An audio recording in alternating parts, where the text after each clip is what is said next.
त्रिपुरा में होने वाले विधानसभा चुनाव के लिए आज प्रचार का अंतिम दिन है। सभी पार्टियों ने प्रचार में पूरी ताकत लगा रखी है। राज्य में 60 सीटों के लिए 16 फरवरी को वोटिंग होगी। इससे पहले अगरतला में पीएम मोदी ने रैली को संबोधित किया, रोड शो भी किया। रैली के दौरान पीएम ने महिलाओं को आयुष्मान भारत योजना के लाभ बताते हुए चुनावी वादे याद दिलाए। साथ ही विपक्ष पर हमला करते हुए कहा कि त्रिपुरा के लोगों को वामपंथियों ने गुलाम समझा।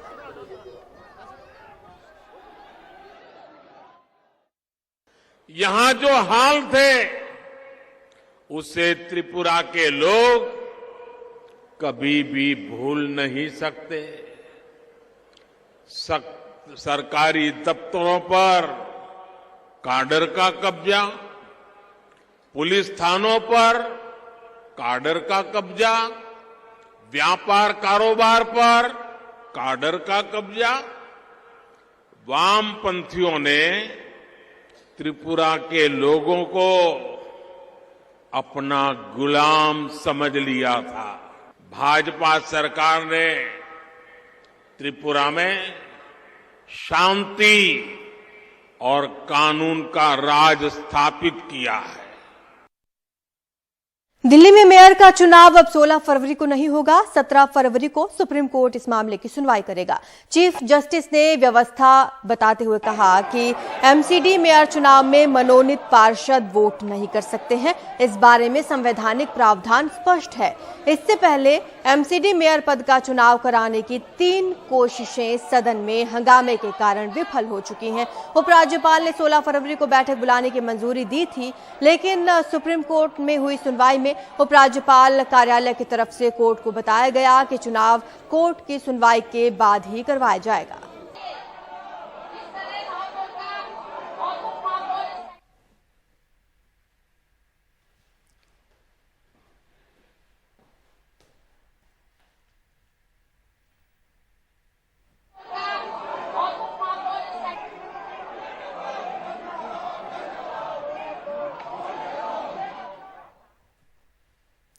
सुप्रीम कोर्ट ने जम्मू कश्मीर में विधानसभा और लोकसभा क्षेत्रों के परिसीमन को चुनौती देने वाली याचिका खारिज कर दी है। कोर्ट ने यह भी साफ किया कि इस फैसले का आर्टिकल 370 से जुड़ी याचिकाओं से कोई लेना देना नहीं। इन सब के बीच विपक्ष का आरोप है कि केंद्र सरकार जानबूझकर जम्मू कश्मीर में चुनाव करवाने में देरी कर रही है।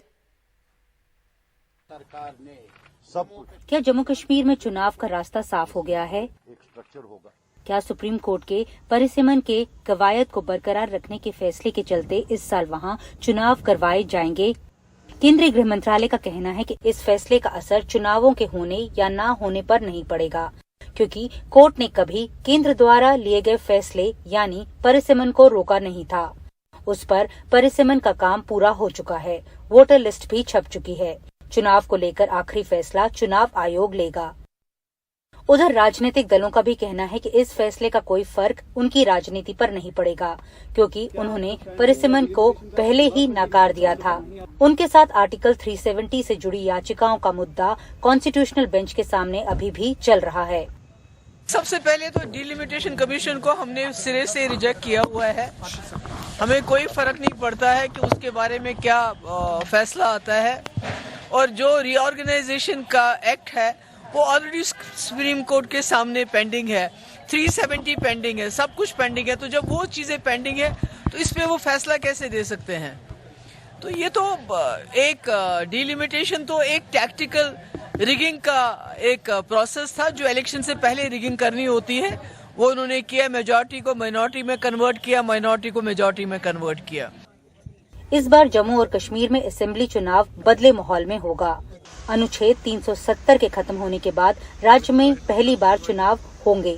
1995 में जम्मू कश्मीर में आखिरी बार परिसीमन हुआ था और विधानसभा सीटें 76 से बढ़ाकर 87 कर दी गई थीं। इनमें जम्मू में 37, कश्मीर में 46 और लद्दाख में 4 सीटें थीं। लेकिन लद्दाख को अलग केंद्रीय शासित प्रदेश बनाए जाने के बाद जम्मू कश्मीर विधानसभा में कुल 83 सीटें रह गई थीं। परिसीमन के बाद कुल सीटों की संख्या 90 हो गई है। इनमें जम्मू में 43 और कश्मीर में 47 विधानसभा क्षेत्र बनाए गए हैं। वैसे विपक्ष का आरोप है कि केंद्र सरकार जानबूझकर जम्मू कश्मीर में चुनाव करने के लिए देरी कर रहा है। जब से 370 हटा है और जो सिचुएशन है और जिस तरह से टारगेट किलिंग कश्मीरी पंडितों की हो रही है, हम लोग सब चाहते हैं, लेकिन जो पारिसीमन हुआ उससे हम लोग तो सेटिस्फाइड थे नहीं।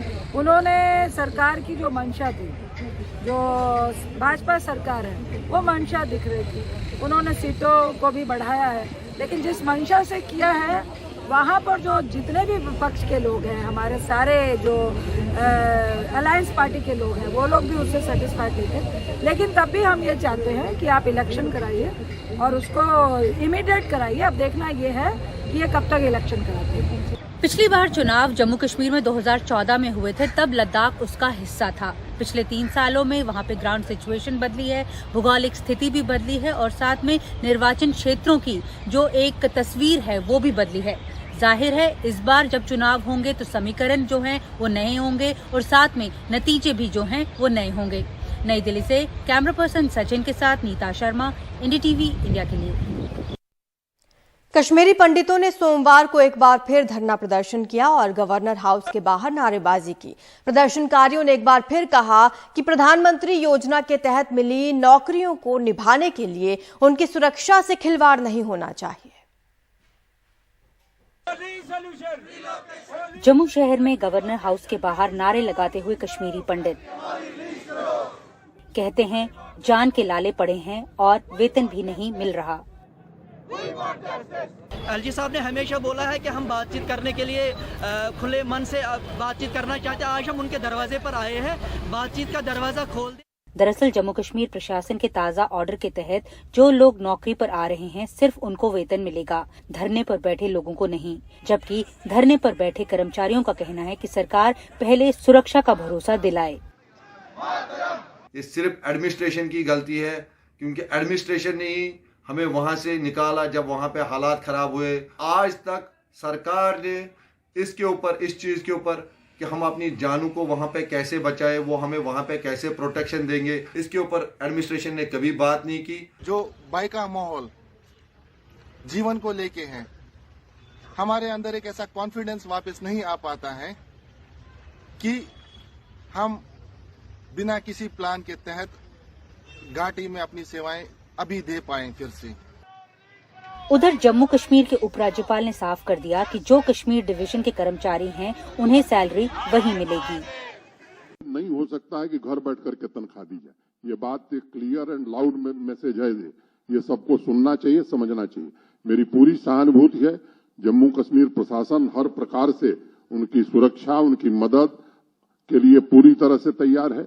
और जो दूसरे माइनॉरिटी एम्प्लॉइज हैं जो जम्मू से वहां जाकर के बैठे हैं, वो एक बात उनको भी ध्यान में रखनी चाहिए कि वो कश्मीर डिवीजन के कर्मचारी। जम्मू कश्मीर प्रशासन की अपनी दलील है जिसे वो सही बताते हैं, लेकिन एक सच ये भी है कि आखिर क्या वजह है कि राजनीतिक दल जो कश्मीरी पंडितों को लेकर हमेशा सियासत करते रहते हैं, उनका मुद्दा वो जोर शोर के साथ संसद में नहीं उठाते। नई दिल्ली से कैमरा पर्सन सचिन गुप्ता के साथ नीता शर्मा, एनडीटीवी इंडिया। दवाओं की ऑनलाइन बिक्री में नियमों की अनदेखी को लेकर सरकार सख्त है। ई फार्मा कारोबार से जुड़ी 20 कंपनियों को drug controller general of India ने कारण बताओ नोटिस जारी किया है। परिमल कुमार की रिपोर्ट देखिए। हो सकता है कि अब घर बैठे आपके पास दवा की डिलीवरी न हो पाए। केंद्र सरकार का महकमा central drugs standards control organisation online दवा की बिक्री पर सख्त है। लिहाजा Tata 1mg, Practo, Amazon, Flipkart सरीखी बड़ी कंपनियों से लेकर 20 ऑनलाइन दवा कारोबारियों को कारण बताओ नोटिस जारी किया गया है। नोटिस में कहा गया है कि कंपनियां नियमों की अनदेखी कर रही हैं। इसमें जिन जिन राज्यों में ई फार्मा दवाई बेच रही है वहां का लाइसेंस होना जरूरी है। साथ ही जिन दवाओं के लिए डॉक्टर की पर्ची जरूरी है वो भी ऐसे ही बेची जा रही हैं। शुरू से गवर्नमेंट के ऑनलाइन के अगेंस्ट हैं, क्योंकि इसमें पब्लिक इंटरेस्ट ज्यादा है। उसमें तो एक तो लॉ में कोई प्रोविजन नहीं है, दूसरा आपका हेल्थ का डाटा, कंट्री का हेल्थ का डाटा, वो पूरा प्राइवेट सेक्टर के हाथ में जा रहा है और इंटरनेशनली उसका मिसयूज हो सकता है। लीगल लॉ में प्रोविजन नहीं है। बच्चे नशे की दवाइयां मंगा रहे हैं, शेड्यूल एक्ट के विदाउट प्रिस्क्रिप्शन दवाई नहीं बेच सकते। फार्मिस्ट के सामने प्रेजेंस में दवाई बेचनी चाहिए। तो ऐसे जो ड्रग एक्ट के नंबर ऑफ प्रोविजन है, ये लोग उनको फॉलो नहीं कर रहे हैं। डीसीजीआई की जो आपत्ति है, एक आपत्ति इस बात को लेकर भी है कि देखिए यहाँ पे ये दवाइयां हैं, ये शेड्यूल एच की कैटेगरी में आती हैं। और ये बिना प्रिस्क्रिप्शन के नहीं मिल सकती हैं। या फिर आप देखिए कि यहाँ पर भी आपको एक दवाई यहाँ मिलेगी, ये भी लिखा हुआ है साफ तौर पे कि बिना प्रिस्क्रिप्शन के नहीं बेची जा सकती। यहाँ पे भी बहुत सारी दवाइयाँ लगी हुई हैं जो शेड्यूल H, H1 या X कैटेगरी की हैं, जो बिना प्रिस्क्रिप्शन के नहीं बेची जा सकती। लेकिन आरोप इस बात को लेकर भी है कि ऑनलाइन दवाई कंपनी जो है वो इन दवाइयों को बिना प्रिस्क्रिप्शन के ही लोगों तक पहुंचा रही है। स्वास्थ्य मंत्रालय के सूत्रों के मुताबिक 16 राज्यों के हाई कोर्ट में ऑनलाइन दवा बिक्री को लेकर मामले हैं। इतना ही नहीं, DCGI को भी समय समय पर ऑनलाइन दवा कारोबार को लेकर शिकायतें मिली हैं। उधर All India Organisation of Chemists and Druggists ने ऑनलाइन दवा कंपनियों के मुद्दे पर 15 फरवरी को हल्ला बोल की घोषणा की थी, मगर स्वास्थ्य मंत्री से मुलाकात के बाद इसे टाल दिया गया। दवाओं का मूल्य का निर्धारण NPPA द्वारा किया जाता है। एक निर्धारित मार्जिन के बाद ही दवा विक्रेता 8, 16, 10 और 20% मार्जिन डी कंट्रोल पे लेकर दवा का व्यवसाय करते हैं। देश के दवा कानून की कई धाराओं का उल्लंघन करती हैं जो फॉर्म 61 में दी गई हैं। इसके अलावा जो रूल 65 एंड 65(9) और 65(10। ऑनलाइन ने बाजार से अलग बड़े डिस्काउंट के दरवाजे ही नहीं खोले, बल्कि दवाई के लिए काउंटर दर काउंटर भटकने की मजबूरी को भी विराम दिया। पर बात जब नियम, कायदे, कानून और आम लोगों के नफा नुकसान की हो तो अंतिम निर्णय सरकार का है। नई दिल्ली से परिमल कुमार, NDTV इंडिया।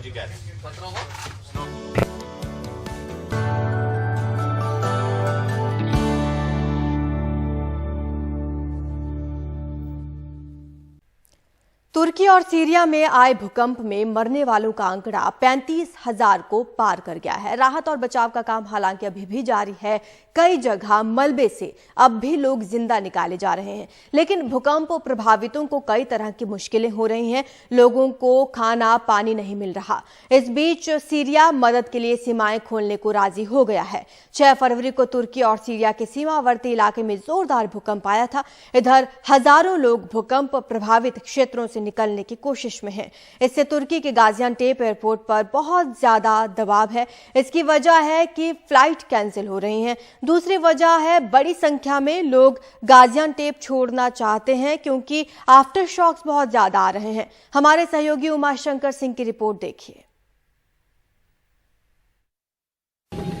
गाजियान्टेप से वापसी की जो यात्रा है वो भी अपने आप में एक नई नवेली यात्रा है, क्योंकि जिस पहली फ़्लाइट में हम बैठे वहाँ वो फ़्लाइट फुल थी और मुझे तो जगह मिल गई लेकिन कुली को जगह नहीं मिली। और फिर हम दोनों क्योंकि साथ हैं तो हम दोनों को उतारा गया और फिर इस फ़्लाइट में जगह दी गई। और इस फ़्लाइट में भी जगह यहाँ दी गई है जहाँ पे एयर होस्टेस बैठती हैं। और ये जो है एकोमोडेट किया गया हमें, जैसे कभी बस में एक बेंच लगा के बिठाते हैं। खैर ये बेंच तो नहीं है, इसमें ये प्रॉपर सीट है जहाँ पे एयर होस्टेस बैठती हैं। तो अब हम इस तरह से यहाँ से इस्तांबुल तक की जो यात्रा है ऐसे तय करेंगे और ये अपने आप में एक एक्सपीरियंस है। और टाइम का जो खोटा हुआ तो हुआ ही, लेकिन ठीक है, लाइफ का पार्ट है। और इस तरह हमें एकोमोडेट करने के पीछे की जो वजह है वो ये है क्योंकि भूकंप की वजह से यहाँ पे काफ़ी तबाही मची है और काफ़ी जो फ़्लाइट्स हैं वो डिले हुई हैं, और बल्कि बहुत सारी फ़्लाइट जो हैं वो कैंसिल हो गई हैं। और उसकी वजह से बहुत ज़्यादा दबाव है एयरपोर्ट पे। बहुत सारे लोग लड़ते झगड़ते नज़र आए क्योंकि सबों को देर हो रही है, लेकिन एयरलाइन जो है वो एकोमोडेट करने की कोशिश कर रहे हैं। और ऐसे में अब जिन लोगों को एकोमोडेट किया जा रहा है वो तो अपने गंतव्य पे पहुंच पा रहे हैं। बाकी जिनको काफ़ी देर हो रही है, आगे की फ़्लाइट छूट रही है। और ये सब के पीछे की वजह ये है क्योंकि यहाँ पे जो गाजियान्टेप एयरपोर्ट है वो ऑपरेशनल तो है, लेकिन फ़्लाइट्स काफ़ी कैंसिल हो रही हैं। यहाँ पे एयर ट्रैफिक पे दबाव ज़्यादा है। फ़्लाइट टेक ऑफ के पहले हमें नॉर्मल सीट पे बिठा दिया गया है क्योंकि फ़्लाइट जो है वो इसमें भी हालांकि बहुत सारे पैसेंजर वेट कर रहे थे, लेकिन लगता है कि इसमें जो नॉर्मल सीट है वो खाली रही और इसलिए हमें अब नॉर्मल सीट पे बिठा दिया गया है। पीछे फ़्लाइट अटेंडेंट की सीट से यहाँ लाकर बिठा दिया गया है। तो अब हमारी ये फ़्लाइट जो है वो टेक ऑफ करने वाली है। इस इलाके में दरअसल इतने आफ्टर शॉक्स आ रहे हैं कि बहुत सारी फैमिली सुरक्षा के लिहाज से गाजियान्टेप छोड़कर इस्तांबुल और दूसरे शहरों की तरफ जा रहे हैं, जहाँ पे अगर उनके कोई रिलेटिव हैं या जहाँ पे वो अपना बंदोबस्त कर सकते हैं। तो ये एक सिचुएशन है जिसकी वजह से भी फ़्लाइट पे काफ़ी ज़्यादा लोड है और ये वजह है कि जो फ़्लाइट्स जो कैंसिल हुई हैं उसके अलावा जो डिले हो रही हैं और लोगों का दबाव जो है क्योंकि ज़्यादा मुसाफिर बढ़ गए हैं यहाँ से बाहर निकलने वाले, तो इन सब वजहों से जो है ये पूरा मामला जो है वो कॉम्प्लिकेट हो गया है और जो लोग हैं वो ये शहर छोड़ना चाहते हैं क्योंकि पहले से इमारतें कमज़ोर हैं और आफ्टर शॉक्स में उसके गिरने का खतरा भी है, तो इसलिए भी लोग यहाँ से निकलकर बाहर जा रहे हैं और एयरपोर्ट पे काफ़ी ज़्यादा दबाव है।